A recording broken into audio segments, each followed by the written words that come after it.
अरे के अरे पालगी भैया हट अरे भैया पालगी अरे भैया हाय के रे हट मत ये तो जुगाड़ अपन देखे आवसी सरव लोगन पता नहीं कहां सारे हट इको हमार दोस्त हुआ एहन से तनी बच के रहा देखा ये ननो से बच कराई कुल एक नंबर के चिनरा दू कर दिनो हुआ आई तो ढेर बड़ हर चिनरा आई जन तनी से आवाज जन को तले देखा तो ना भौजी हट अरे ले बैठ हां से चिरा देना अरे भैया हट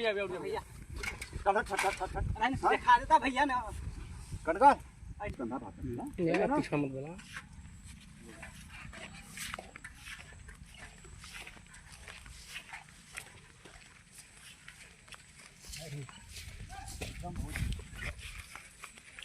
रानी तो के गाना सुना दी गायक से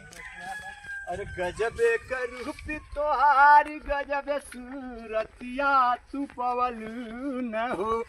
गजबे करूपी तोहारी गजबे सूरतिया तू पवलू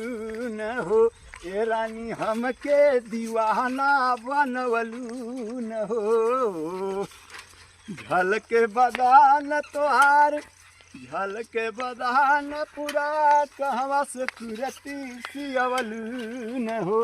रानी हमके दीवाना बनवलू न हो। अरे अब रानी तो का ये हमार गाँव